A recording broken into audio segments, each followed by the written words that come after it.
Shalom, salam sejahtera bagi kita semua. Selamat pagi, bruder kepala sekolah, Bapak Ibu guru, serta karyawan-karyawati SD Budi Mulia 1. Serta tidak lupa juga Bapak Ibu orang tua anak didik kami dan anak-anak didik kami kelas 1 sampai dengan kelas 6 yang kami kasihi. Baik, pada hari ini kita memasuki BKSN pertemuan yang kedua dengan tema yaitu Yesus sahabat bagi mereka yang kehilangan. Sebelum kita masuk ke renungan ibadat sabda kita, mari kita berdoa dan bernyanyi.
Bruder, Bapak Ibu guru, serta karyawan-karyawati, serta anak didik kami semua, mari kita satukan hati kita untuk berdoa.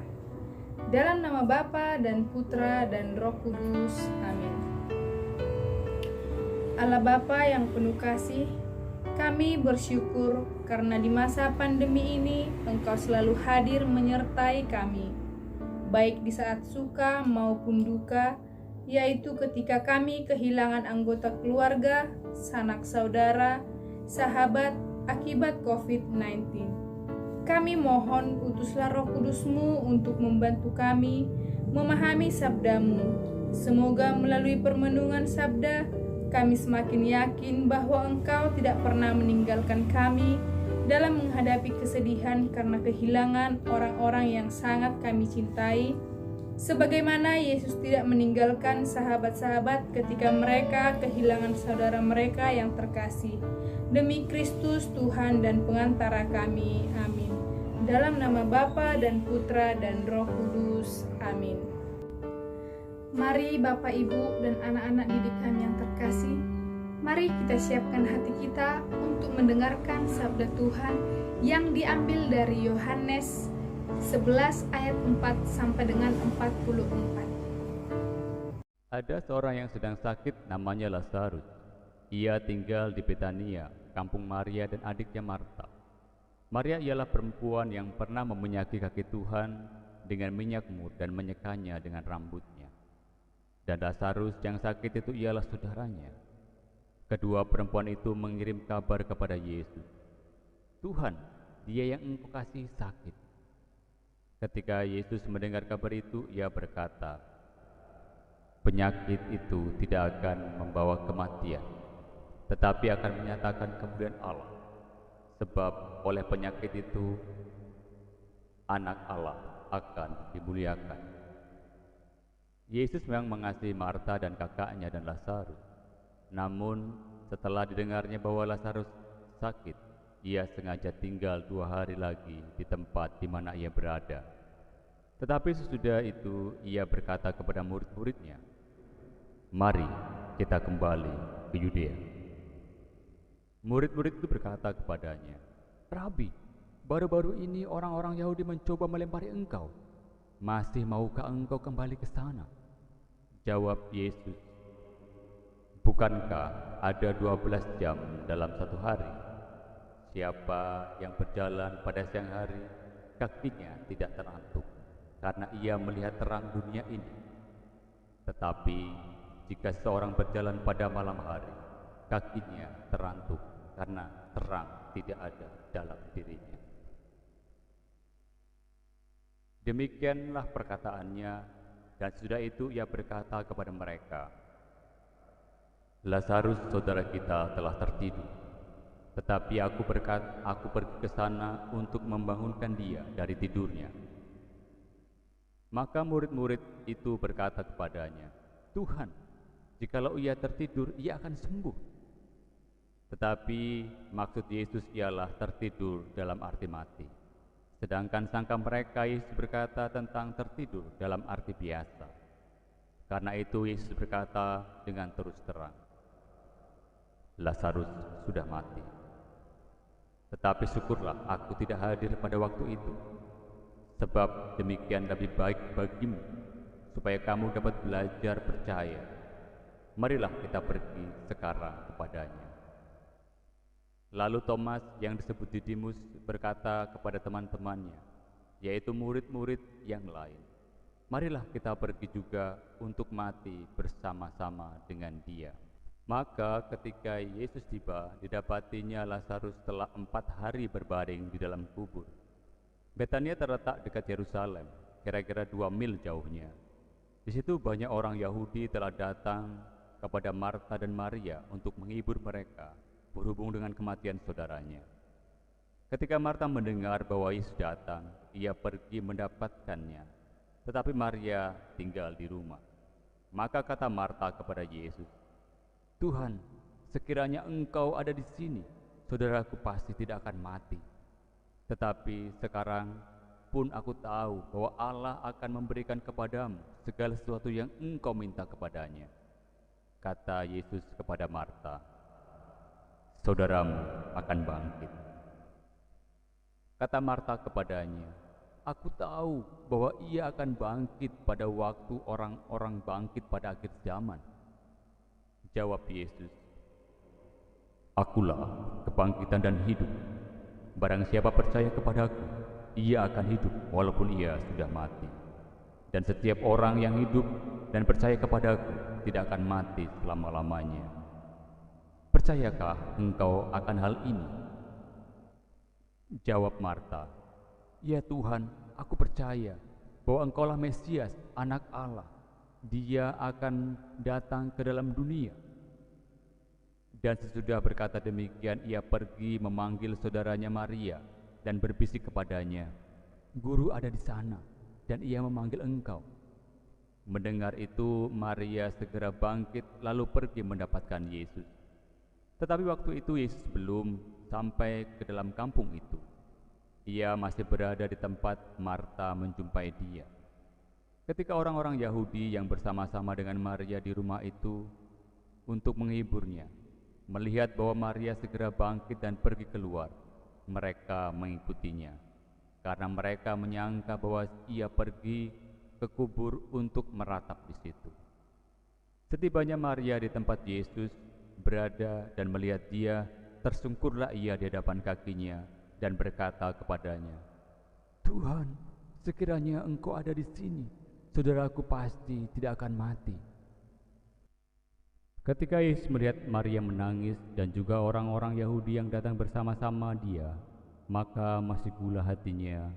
Ia sangat terharu dan berkata, "Di manakah dia engkau baringkan?"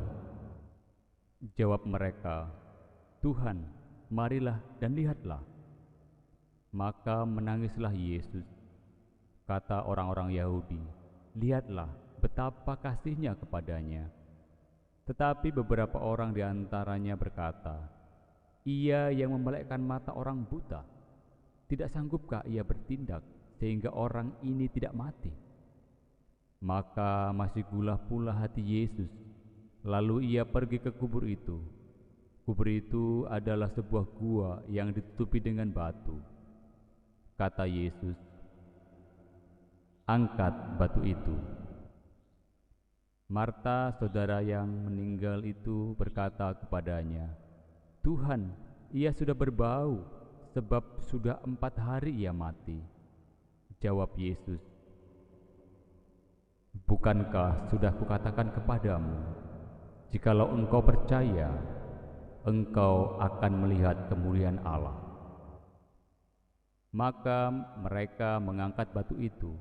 Lalu Yesus menengadah ke atas dan berkata, "Bapa, aku mengucap syukur kepadamu karena engkau telah mendengarkan aku.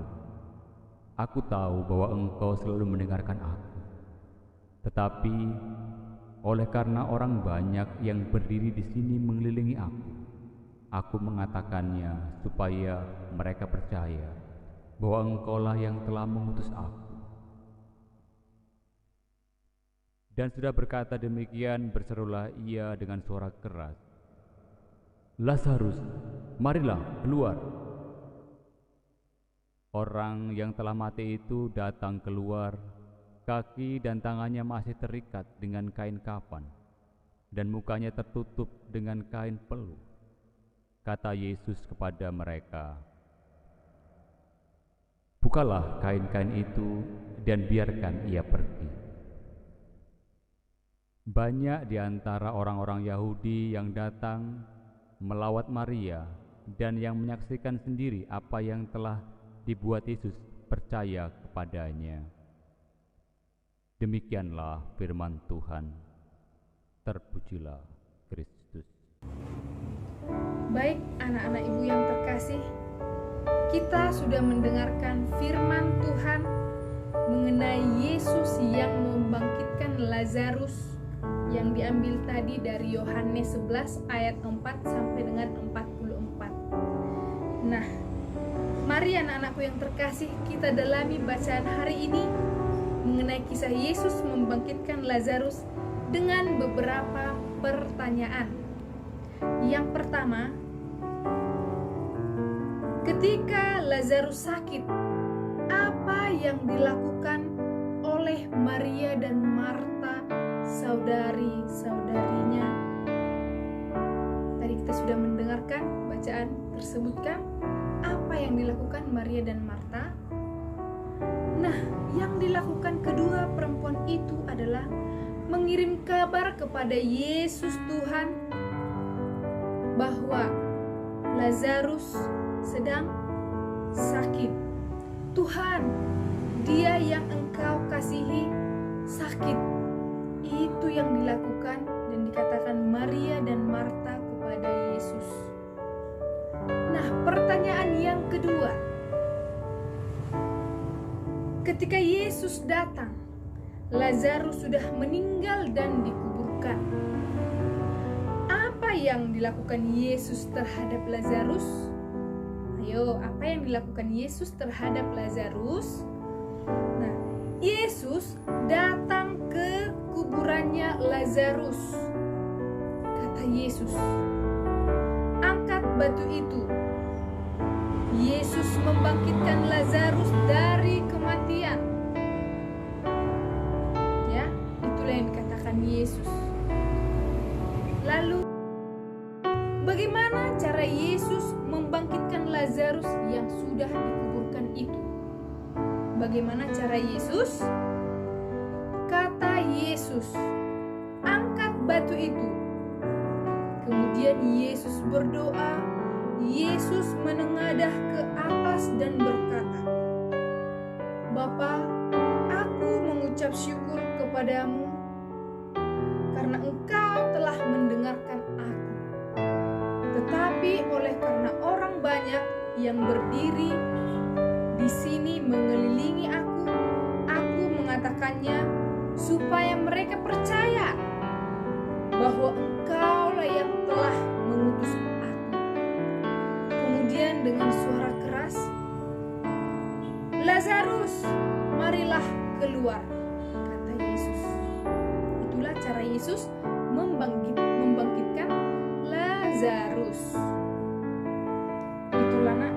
peristiwa yang sangat-sangat menakjubkan bagi kita dari bacaan Injil Yohanes BKSN dalam pertemuan kedua ini. Anak-anakku yang terkasih, yang dikasihi Tuhan, Tuhan Yesus sangat mengasihi Lazarus dan keluarganya Lazarus yang sakit kemudian meninggal dunia. Tuhan Yesus selalu datang ke makam dan membangkitkan Lazarus yang sudah meninggal. Dan sama seperti Tuhan Yesus mengasihi keluarga Lazarus, Tuhan Yesus juga mengasihi keluarga kita masing-masing. Ya, tentu Tuhan Yesus juga mengasihi keluarga kita, tidak hanya keluarga Lazarus. Kita bawakan ke dalam kehidupan kita sehari-hari bahwa Yesus selalu menyertai kita, menyertai keluarga kita, menyertai segala aktivitas, pekerjaan, kegiatan kita masing-masing di setiap harinya. Ya, tentu kita bisa merasakan itu di setiap harinya, kan? Ya, begitu juga kasih Tuhan Yesus kepada kita manusia sangat-sangat tak terhingga. Ya, jadi kita harus bersyukur, selalu bersyukur, berterima kasih bahwa Tuhan Yesus masih selalu memberkati kita kemanapun kita melangkahkan kaki. Baik anak-anakku yang terkasih, mari kita siapkan hati kita, mari kita menyampaikan doa-doa permohonan kita. Dan kami mengucap syukur kepadamu atas segala sesuatu yang telah Engkau berikan untuk kami. Kami berdoa bagi saudara kami yang telah berpulang karena COVID-19. Semoga Engkau mengampuni dosa-dosa saudara kami dan memberikan tempat terbaik di surga. Kami berdoa juga bagi keluarga yang ditinggalkan. Semoga Engkau memberikan penghiburan dan keselamatan di dalam Yesus Kristus. Dan semoga kami semakin memahami karya-karya-Mu dalam hidup kami. Untuk itu kami mohon, kabulkanlah doa kami ya Tuhan. Marilah kita berdoa. Allah Bapa yang Maha Pengasih, kami bersyukur atas sabda-Mu yang telah kami dengarkan dalam pertemuan ini. Kami mohon kunjungilah keluarga kami dan jadikanlah kami sahabat-Mu dan sahabat bagi keluarga-keluarga yang mengalami kehilangan. Bantulah kami juga dengan kehadiran Roh Kudus-Mu, agar kasih dan semangat Yesus selalu hadir di tengah keluarga, sehingga kami mampu berempati dengan sesama yang menderita dan sedih karena kehilangan orang-orang yang dicintai. Demi Kristus Tuhan dan pengantara kami. Amin. Marilah kita memohon berkat Tuhan. Semoga Tuhan beserta kita sekarang dan selama-lamanya. Semoga kita sekalian dilimpahi berkat Allah yang Maha Kuasa, dalam nama Bapa dan Putra dan Roh Kudus. Amin. Mari kita bernyanyi.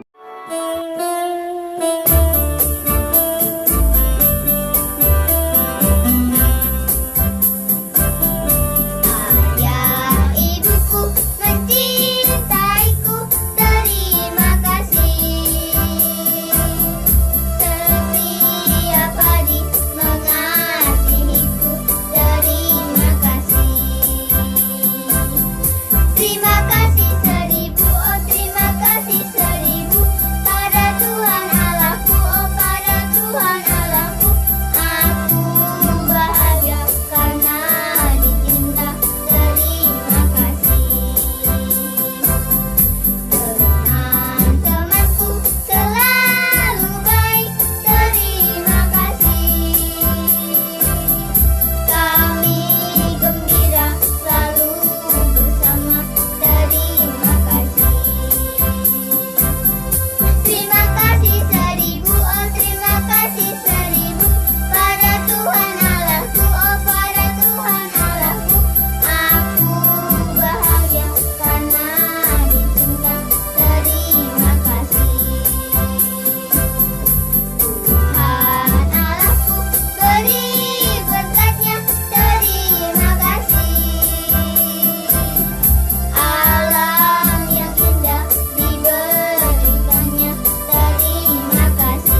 Baik bruder, Bapak Ibu guru serta karyawan-karyawati dan anak-anak didik kami yang terkasih, kita sudah mengakhiri permenungan BKSM pertemuan yang kedua ini. Sampai jumpa di pertemuan ketiga minggu depan. Tuhan memberkati dan tetap semangat selalu dalam membaca kitab suci di rumah masing-masing ya. Bye-bye.